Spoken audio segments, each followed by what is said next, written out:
අතීතයේ ජීවත් වූ මිනිසුන් වර්තමානයේ ජීවත් වන අපට අනාගතය වෙනුවෙන් ප්‍රෞඩ ඉතිහාසයක් නිර්මාණය කර තිබෙනවා. ඒ නිසාම අතීතය කළ බොහෝ දේවල් වර්තමානයේ වෙසෙන අප තවමත් රස විඳිනවා. වසර 2500ක ඉතිහාසයක් තියෙන අප අනාගතය වෙනුවෙන් මොනවද කරන්නේ? මේ මිනිසුන් ගොඩනැගෙන කාලය. මිනිසුන්ට ගොඩනැගෙන්න අත දෙන කාලය.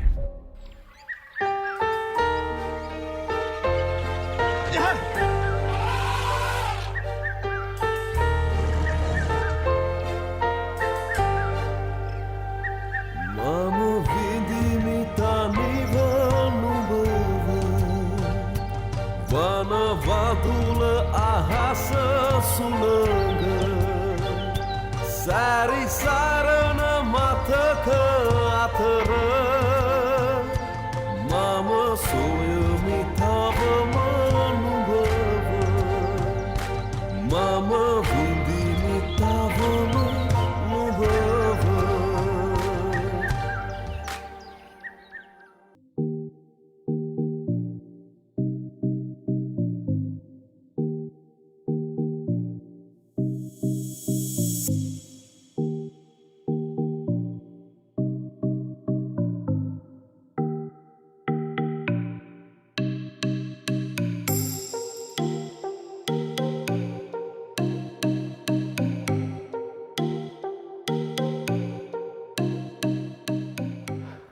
මං ඉන්නේ මේ හබරණ ත්‍රිකුණාමල පාර ළඟ අලුත් ඔය තියෙන අලුත් වගාලින්දක් උඩ. පරිසර සංරක්ෂණ කළමනාකරණ ව්‍යාපෘතිය යටතේ කරපු තවත් විශිෂ්ට වැඩක් තමයි මේ ජීවිත නංවන ජාතික මේවර. ඉස්සර නම් මේ දැන් කොළපාටට පේන මේ භූමිය වගා කරන්න වතුර තිබ්බේ නෑ මේ පැත්තේ කට්ටිය. වගා කරනවට වඩා ගොඩක් මහන්සි වෙන්න ඕන වතුර හොයන්න. හැබැයි දැන් මේ වගාලින්දත් එක්ක මේ ගොවි ජනතාවගේ ජීවන උපාය මාර්ගය මේ ගොවිතැන හරිම සාර්ථකව කරගන්න පුළුවන්. මේ වගාලින්දක් නිර්මාණය කරායින් පස්සේ මේ ගමේ පවුල් 5කට මේ වගාලින්ද හරහා වතුර හම්බ වෙනවා. ඒක නිසා කන්නේ මොකද්ද කියලා දාලා නැහැ. වගා කරන්න දැන් ගොවීන්ට නිදහසේ අවස්ථාව තියෙනවා.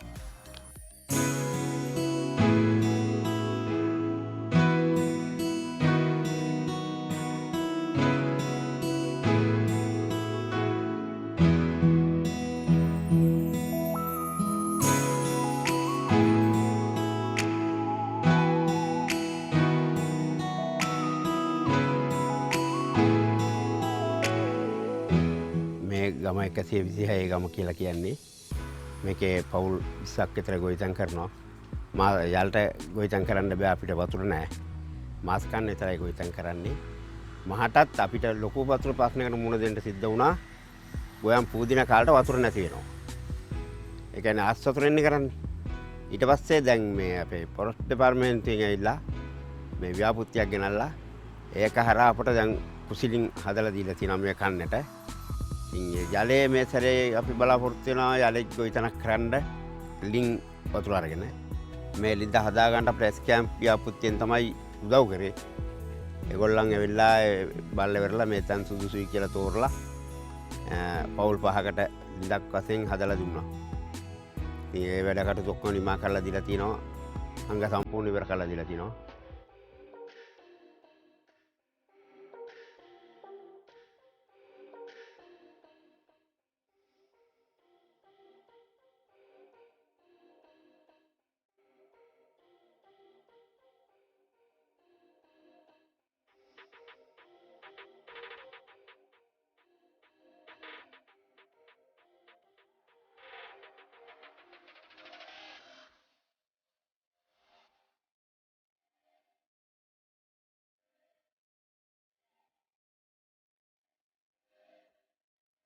මට ස්කැප් ව්‍යාපෘතිය මගින් එළුව 5 දෙනෙක් හම්බලා ඉන්නවා. දැනට ඒකෙන් 14 දෙනෙක් බෝ වෙලා ඉන්නවා. ඒක දිගටම මම දැන් ආදායම් මාර්ගයක් වශයෙන් කරගෙන යනවා. තව ගමේ අනිත් අයටත් ඒ වගේ එළුව කුකුල් වගේ සත්තු හම්බලා තියෙනවා. එයාලත් ඒක ඒ විදිහට ආදායම් මාර්ගයක් විදිහට කරගෙන යනවා.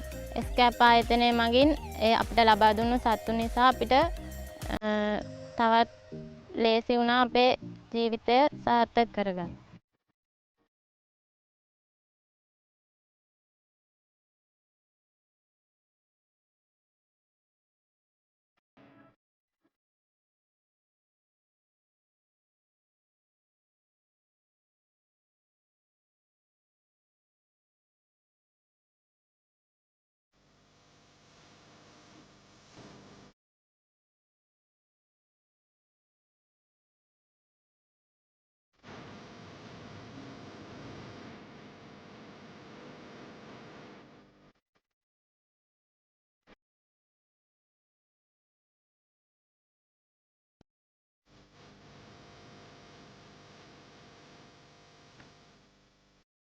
මේ ගමේ මිනිස්සුන්ට නිදහසේ වතුර ටිකක් බොන්න තිබහනි වෙන්න වතුර ටිකක් බොන්න ගියොත් එහෙම කෙලවර වෙන්නේ වකුගඩු රෝගේ. ලොකු වතුර ප්‍රශ්නයක් මේ තියෙනවා. වතුර ගේන සැරින් සැරේ යන්න වෙනවා. වතුර මිලට ගන්න වෙනවා. ඉතින් මේ වතුර ප්‍රශ්න නිසා එස්කම් ව්‍යාපෘතිය හරහා මේ ගමේ මිනිස්සු එකතු කරගෙන මේ සමිතියක් පිහිටවලා මේ ගමේ මිනිස්සුන්ට මේ වතුර ටැංකිය ටික බෙදලා දෙනවා. අන්න ඒ වතුර ටැංකිය බෙදලා දෙන දවස තමයි අද. මේ හැම වතුර ටැංකියක්ම මේ ගමේ මිනිස්සුන්ට අද බෙදලා දෙනවා. අපි බලාපොරොත්තු වෙනවා මෙතනින් යම් ප්‍රමාණයක් හරි මේ වතුර ගැටලුව මේ මිනිස්සුන්ගේ නැති වෙයි කියලා.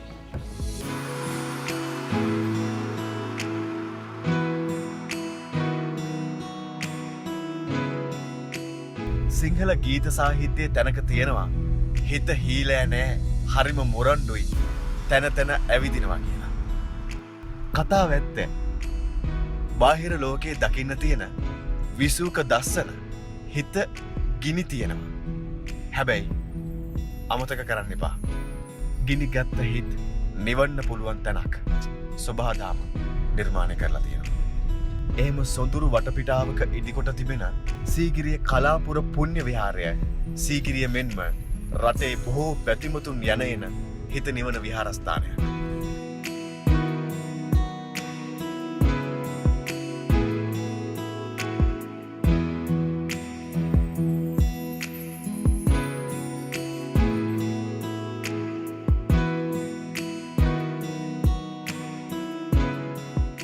සීගිරිට අපු දවසක ඔබත් මේ පුණ්‍ය භූමියට පැමිණ වැඳ පුදා ගන්න. ඒ අතරේ ඔබට වටපිටාවේ සුන්දරත්වයත් හොඳින්ම විඳ ගන්න පුළුවන් වෙයි.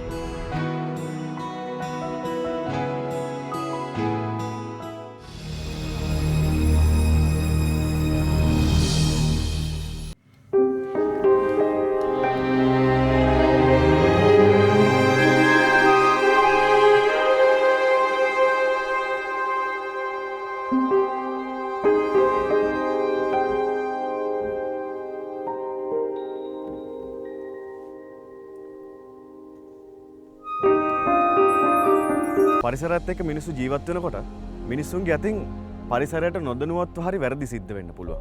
තමන්ගේ ජීවිකාව පරිසරය හරහා කරගන්නකොට පරිසරයට නොදැනුවත්ව හරි හානි සිද්ධ වෙන්න පුළුවන්. ඒ අවස්ථාවකදී යමෙක් කිව්වොත් එහෙම මේ දේ කරන්න එපා. මේ දේ කරන්න එපා කියලා ඒ දේ නොකර ඉන්න බෑ. ඒක තමයි මනුෂ්‍ය ස්වභාවය. දෙයක් කරන්න එපා කියනවා නම් ඒ දේ වෙනුවට තව දෙයක් අනිවාර්යයෙන්ම හඳුන්වා දෙන්න ඕන. එතකොට තමයි මේ ජීවිකාව සමතුලිත වෙන්නේ. පරිසර පද්ධති සංරක්ෂණ හා කළමනාකරන ව්‍යාපෘති යටතේ මේ ගමේ මිනිස්සුන්ටත් අන්න ඒ වගේ ගොඩක් දේවල් අඳුන්වලා දුන්නා. සත්ත්ව පාලනය මේ වගේ බවභෝග වගා කරන්න මේ මිනිස්සුන්ට අවස්ථාවක් ලබා දුන්නා. මේ හැම දෙයක්ම උන්ට අඳුන්වලා දුන්නේ තමන්ට තමන්ගේ දෑතේ ශක්තියෙන් තමන්ට නැගිටින්න පුළුවන් කියලා ඔවුන්ට පෙන්වලා දුන්නා. ඒ වගේ තමන්ගේ දෑතේ ශක්තියෙන් නැගිට දිරිය කාන්තාවකගේ වගා භූමියකට තමයි අපි මේ ඇවිත් තියෙන්නේ.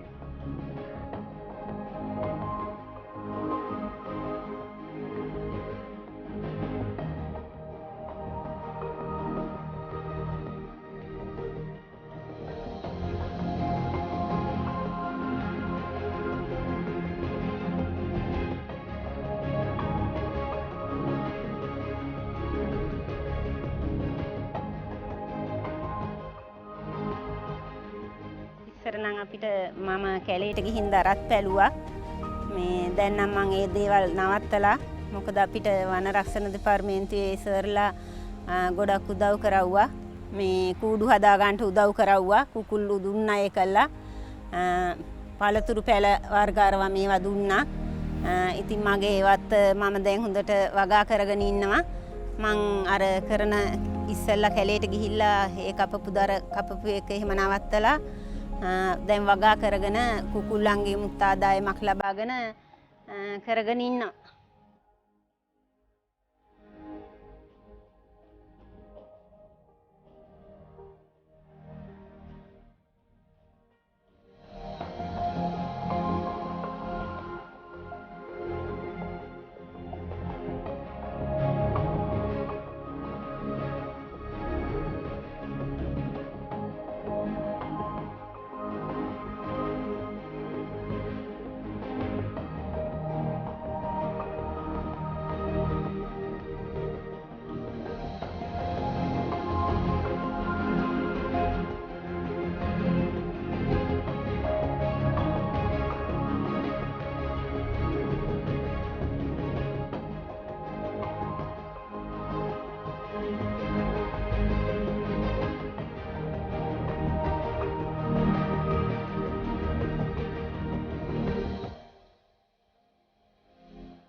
ප්ලාස්ටික් පොලිතින් වර්ග රට ආක්‍රමණය කරන්න කලින් අපේ රටේ මිනිස්සු පාවිච්චි කරේ මෙන්න මේ දේවල් තමයි.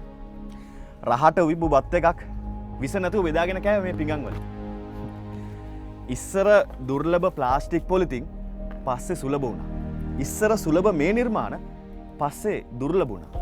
ඊට පස්සේ මේ රටට කොච්චර විනාශයක් වුණාද කියන්නේ ඔබ හොඳටම දන්නවා. මේ වේවැලකින් පාරක් ගැහුවම රිදුන මිසක් කවදාවත් විස වුණේ නෑ.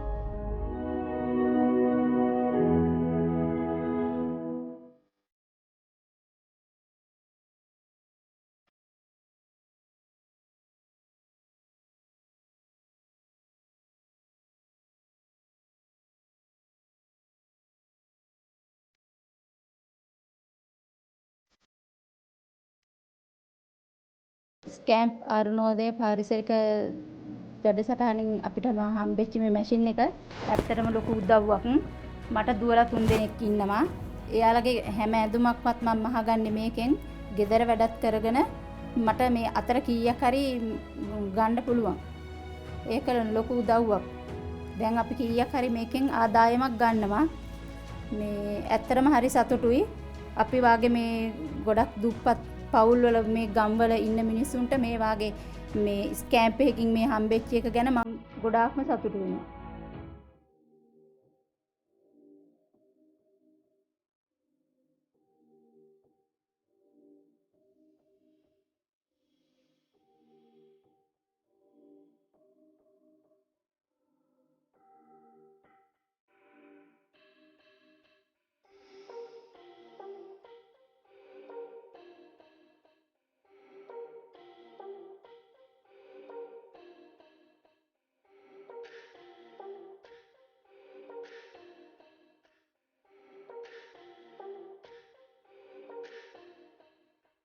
මම දැන් මේ ඉන්නේ මේ හතරස් කොටුව මාකුලාවැවේ ප්‍රධාන වානගාව.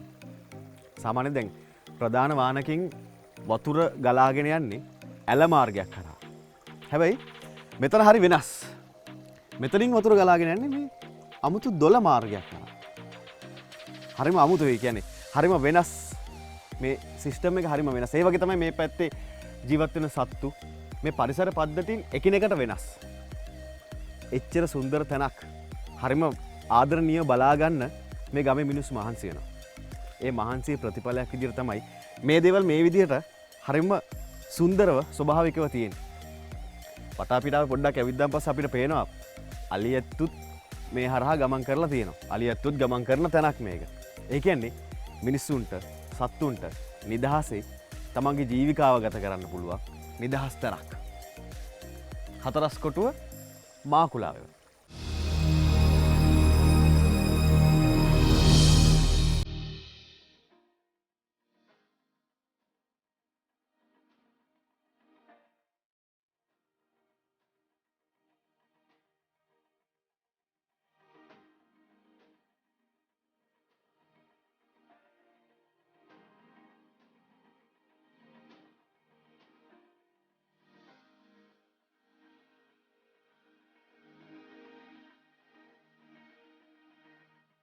කොටි කලබල මැද්දේ ඒවට මුහුණ දෙමින් ඉතා දුෂ්කර ජීවිතයක් ගත කරපු පිරිසක් තමයි මේ ගම්මානය තුල ජීවත් වුනේ. එහෙම ජීවත් වෙන අතරතුරේ අපේ ජීවනෝපාය වෙලා තිබුණේ දර පැලීම, මී කැඩීම කියන මේ ඇත්තටම මේ වනයේට හානි කරන දේවල්. නමුත් ඒ කාලේ එහෙම හිතුන්නේ නැත්තේ අපේ බඩකින්න නිවා ගන්න අපේ දරුවන්ගේ පැත්ත හිතනකොට අපි දරුවන්ගේ කුසගින්න නිමන්න විතරයි අපි පොර බැදුවේ. එතකොට අපි හිතුවේ නැහැ වනයේට වෙන හානිය නිසා අපිට අපේ දරුවන්ගේ ඉඳන් වන්දි ගෙවන්න වෙයි කියලා.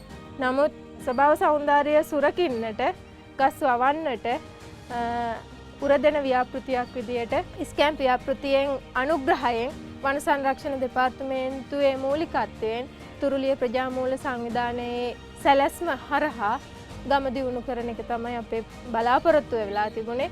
ඒකේ එක් අදියරක් තමයි මේ කෘෂිනි කියන්නේ. ඉතින් අද අපි සතුටුයි අපි සත්ත්ව පාලන කටයුතු, ඒ වගේම කෘෂි කර්මාන්ත කටයුතු, ඒ වගේම අත්කම් නිර්මාණ, ඒ හැම දෙයකින්ම වනයේට වෙන හානිය දැනුවත් කරලා ඒ පිරිස එයින් මුදාගෙන අපිට ගහකොළ හදාගෙන අපිට එළවලුවක් වත්තේ වවාගෙන ජීවත් වෙන්න පුළුවන් විදියට අපි මේ මඟ හදාගෙන තියෙනවා කියලා සතුටින් කියන්න පුළුවන්.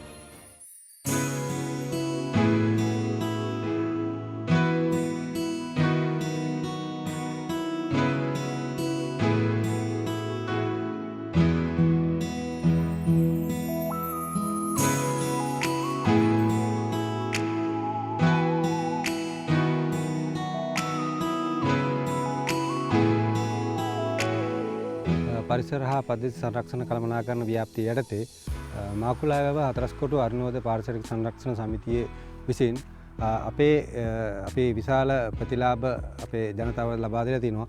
අපි එකක් ගත්තොත් අපේ සමාජිකයන් 25 දෙනෙකුට අපි කුකුල් පැටව් ලබා දීලා තියෙනවා. ඒ වගේම අපි ප්‍රධාන වාරියල මාර්ගය ප්‍රතිසංස්කරණය කරලා දීලා තියෙනවා. ඊට පස්සේ අපි සීලුම සමාජිකයන් සඳහා වතුර ටැංකියක් ලබා දීලා තිනවා. ඒ වගේම අපි මැහුම් පුහුණු පාඨමාලාවක් ලබා දීලා මැෂින් ලබා දීලා තිනවා ව්‍යාප්ති කරගෙන යන්න.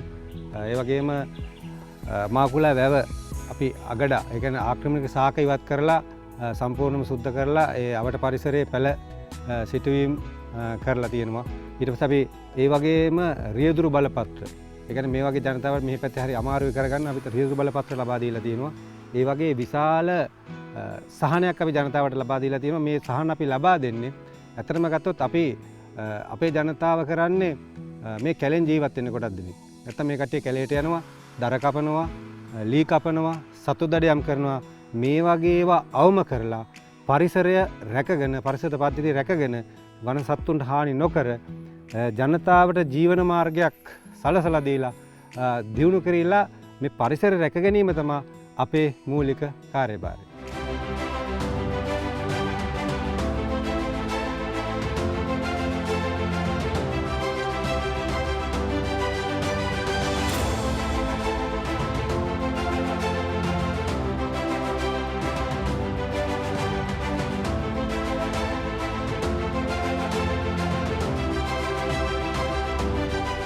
හැම සුන්දර අවසානයකම බලාපොරොත්තුව තවත් සුන්දර දෙයක ආරම්භයක්.